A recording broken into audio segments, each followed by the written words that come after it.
Tanong ko lang po kung ano po yung bautismo na tinatawag ng ano po ang tamang bautismo? Ang tamang bautismo, yung itinuro ni Kristo, of course. Di ba? Sa 10:39 ni Marcos.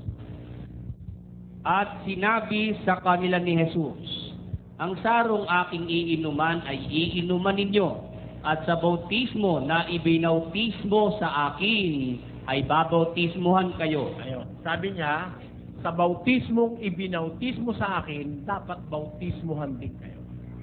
Kaya ang tamang bautismo, yung bautismo na itinuro ni Kristo. Ano po paraan?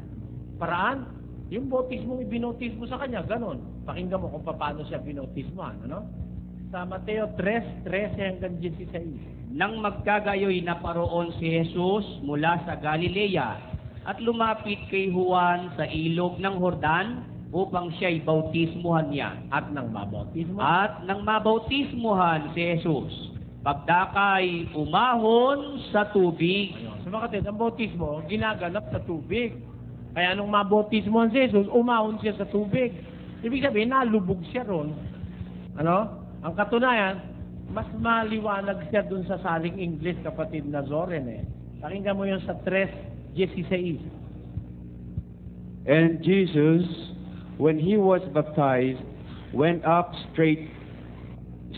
straightway out of the water. Ayun. And Jesus, when he was baptized, went out straightway out of the water.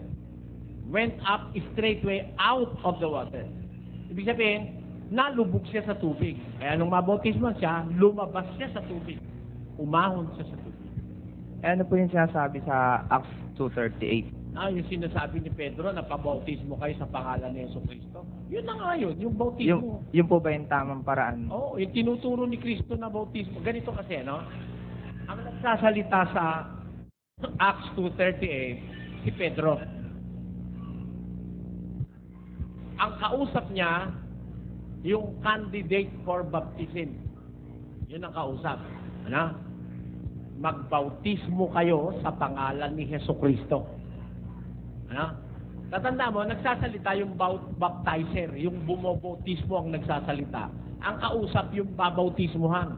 Magbautismo kayo sa pangalan ni Jesucristo. Pag sinabing sa pangalan ni Jesucristo, sa paraan ni Jesucristo ang kahulugan nun. The way of Christ. Parang ganito, dinarakip kita sa ngalan ng batas. Pag sinabi sa pangalan ng batas, the process or the way of the law. Yun ang due process.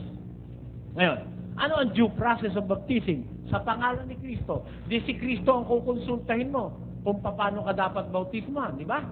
Yun ang sinabi ni Pedro, sa pangalan ni Kristo ka pa bautismo, pupunta ka kay Kristo. Aalamin mo yung paraan niya kung paano bautismo. Sabi ni Jesus sa Mateo 28, bautismohan sila sa pangalan ng Ama, ng Anak at ng Espiritu Santo. Pero si Kristo po ang nag-utos kay Pedro. Oo. Si Pedro yung apostol.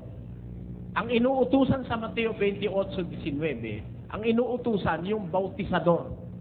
Samantalang sa Gawa 2:38, ang kausap yung babautismuhan. Dapat mo ma-differentiate yun eh. Ang kausap sa 28:19 of Matthew are the baptizers, yung mga alagad na gagawa ng bautismo. Samantalang ang kausap sa 2:38, yung candidates for baptism. Kaya nalalaman ng mga alagad kung anong gagawin nila. Salamat po. Salamat, David.